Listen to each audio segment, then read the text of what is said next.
Bulan Muharram merupakan salah satu bulan mulia bagi umat Islam. Di bulan Muharram ini juga banyak terjadi peristiwa penting.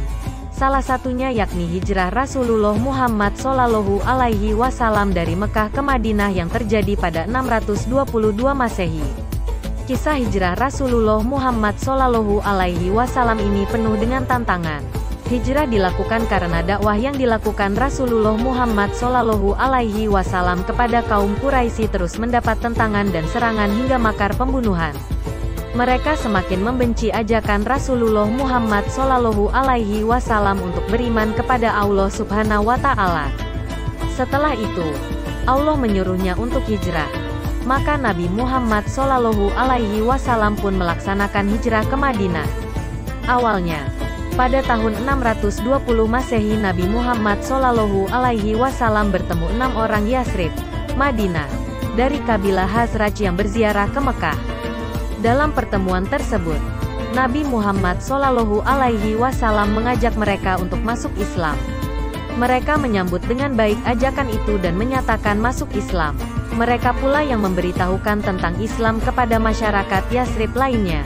Pada tahun 621 Masehi, seorang Muslim Yasrib beserta 6 orang teman yang lain sebagai utusan kabilah Khazraj dan Aus mendatangi Nabi Muhammad Shallallahu Alaihi Wasallam.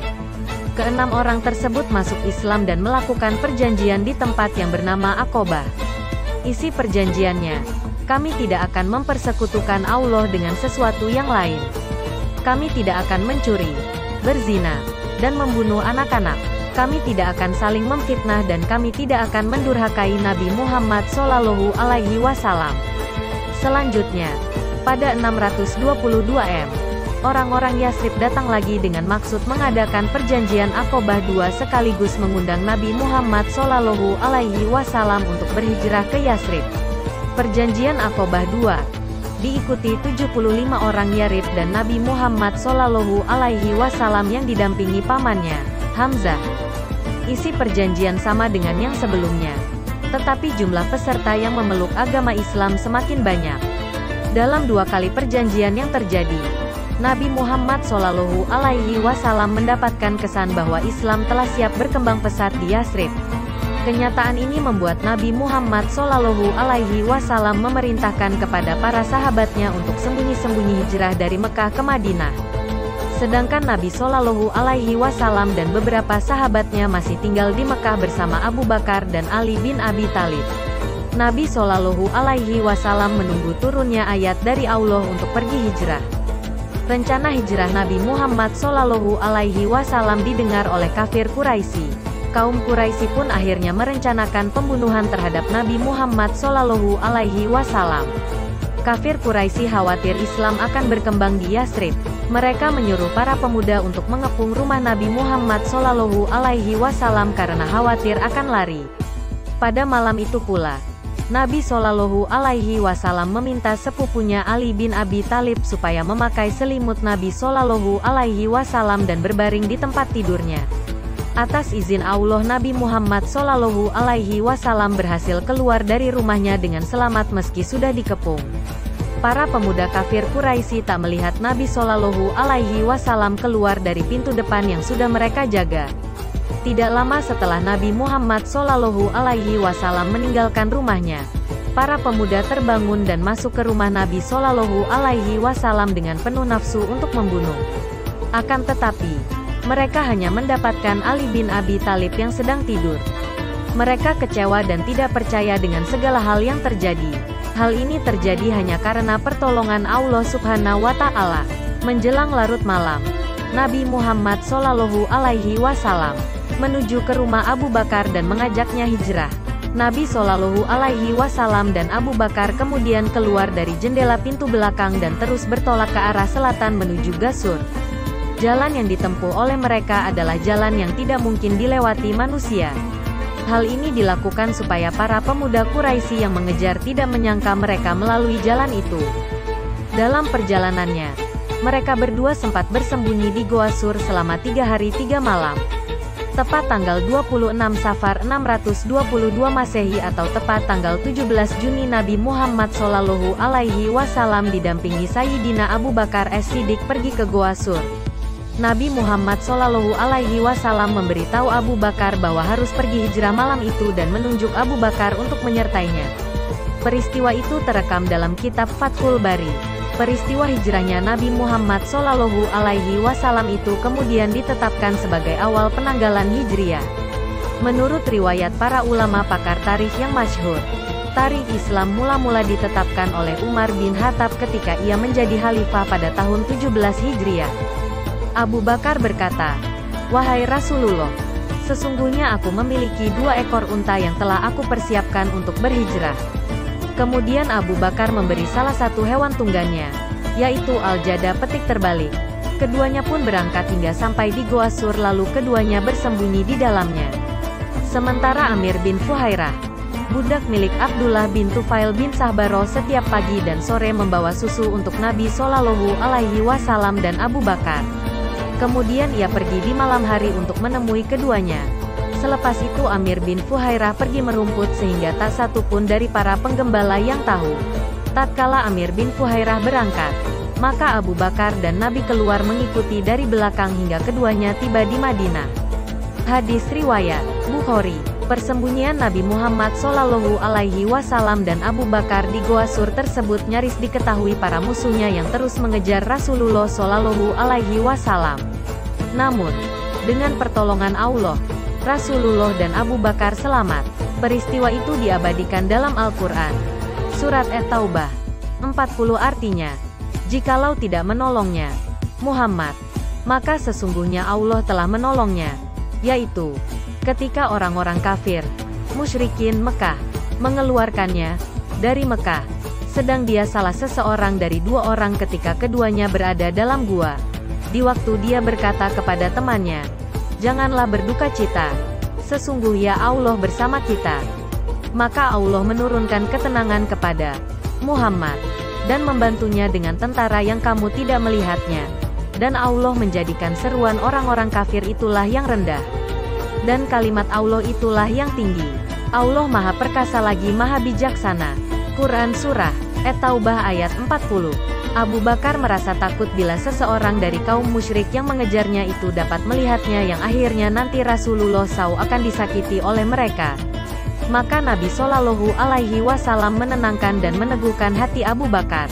Dalam ayat lain, Allah Subhanahu wa Ta'ala berfirman, artinya, "Dan ingatlah, ketika orang-orang kafir, Quraisy, memikirkan daya upaya terhadapmu untuk menangkap dan memenjarakanmu, atau membunuhmu, atau mengusirmu.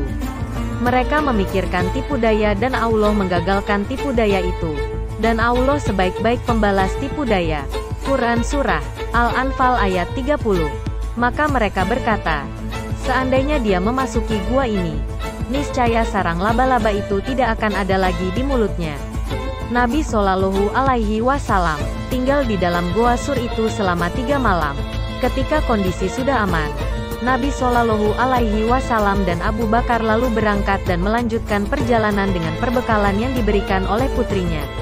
Supaya aman dalam perjalanan, Nabi Muhammad Shallallahu Alaihi Wasallam dan Abu Bakar mengambil jalan yang tidak pernah dilalui manusia. Abdullah bin Uraikid dari Banu Duil diminta sebagai penunjuk jalan. Keduanya membawa Nabi Muhammad Shallallahu Alaihi Wasallam dan Abu Bakar dengan hati-hati sekali ke arah selatan kemudian menuju Tihama di dekat pantai Laut Merah. Nabi Muhammad Shallallahu Alaihi Wasallam dan Abu Bakar beserta penunjuk jalannya itu sepanjang malam dan siang berada di atas kendaraan. Tidak lagi mereka pedulikan kesulitan dan rasa lelah. Mereka hanya percaya bahwa Allah akan menolong mereka. Orang Quraisy mengadakan sayembara. Siapa saja yang dapat membawa Nabi Muhammad Shallallahu Alaihi Wasallam, hidup atau mati, hadiah besar dan jabatan tinggi menantinya. Hal ini menarik hati masyarakat pada waktu itu, termasuk Suraka bin Malik yang sudah mengetahui perjalanan Nabi Muhammad Shallallahu Alaihi Wasallam dan Abu Bakar. Tidak lama kemudian Suraka bin Malik mendatangi tempat yang dimaksud dan dia menemukan Nabi Muhammad Shallallahu Alaihi Wasallam beserta kedua temannya yang sedang beristirahat di sebuah batu besar sambil menyantap bekal yang diberikan oleh Asma, putri Abu Bakar. Setiap kali Suraka bin Malik mendekati rombongan Nabi Muhammad Shallallahu Alaihi Wasallam, kudanya selalu tersungkur. Hal itu berulang sampai 4 kali. Suraka yang percaya kepada dewa berpikir bahwa itu adalah pertanda buruk, sehingga dia mengurungkan niatnya dan kembali ke Mekah. Selama 7 hari terus-menerus mereka berjalan. Nabi Shallallahu Alaihi Wasallam dan Abu Bakar hanya beristirahat di bawah panas membara musim kemarau dan berjalan lagi sepanjang malam mengarungi lautan padang pasir. Hanya karena adanya ketenangan hati kepada Allah membuat hati dan perasaan mereka terasa lebih aman. Mereka selalu yakin bahwa Allah akan selalu bersama mereka. Di tengah perjalanan menuju Madinah, Rasulullah Shallallahu Alaihi Wasallam singgah di Quba, sebuah desa yang terletak 2 mil di selatan Madinah. Di sana beliau membangun sebuah masjid. Masjid ini menjadi masjid pertama dalam sejarah Islam. Beliau singgah di sana selama 4 hari untuk selanjutnya meneruskan perjalanan ke Madinah. Pada hari Jumat pagi, beliau berangkat dari Quba, dan tiba di perkampungan Bani Salim bin Auf tepat pada waktu salat Jumat. Sholatlah Nabi Shallallahu Alaihi Wasallam di sana. Inilah salat Jumat pertama dalam Islam. Khotbahnya pun merupakan khotbah yang pertama. Nabi Muhammad Shallallahu Alaihi Wasallam dan Abu Bakar tiba di Madinah pada tanggal Rabiul Awal. Kedatangan beliau telah dinanti-nanti masyarakat Madinah. Pada hari kedatangan Nabi Muhammad Shallallahu Alaihi Wasallam dan Abu Bakar, masyarakat Madinah sudah menunggu di jalan yang akan dilalui Nabi Muhammad Shallallahu Alaihi Wasallam dan genderang pun gemuruh diselingi nyanyian yang sengaja digubah untuk keperluan penyambutan itu. Bulan purnama telah muncul di tengah-tengah kita, dari celah-celah bebukitan. Wajiblah kita bersyukur atas ajakannya kepada Allah. Wahai orang yang dibangkitkan untuk kami, kau datang membawa sesuatu yang wajib ditaati. Itulah syair penyambutan Nabi Muhammad Shallallahu Alaihi Wasallam di Madinah. Setelah sampai di Madinah, Nabi Muhammad Shallallahu Alaihi Wasallam mulai membuat program kerja dan melaksanakannya, yaitu membangun masjid, mempersaudarakan antara muhajirin dan ansar, dan membuat perjanjian dengan penduduk Madinah. Langkah pertama, membangun masjid. Pembangunan masjid segera dimulai dan seluruh umat Islam ikut ambil bagian sehingga berdiri sebuah masjid berdinding bata, berkayu batang kurma, dan beratap daun kurma. Masjid yang dibangun Rasulullah Shallallahu Alaihi Wasallam bersama-sama kaum muhajirin dan ansar tidak hanya berfungsi untuk salat semata, akan tetapi untuk seluruh kegiatan Nabi di Madinah. Di antara fungsi masjid pada zaman Nabi adalah sebagai tempat mempersatukan umat, bermusyawarah tentang perkembangan Islam, mengkaji ilmu agama, bahkan sebagai pusat pemerintahan setelah Rasulullah dipilih sebagai pemimpin di Madinah. Seluruh aktivitas masyarakat Madinah dipusatkan di masjid.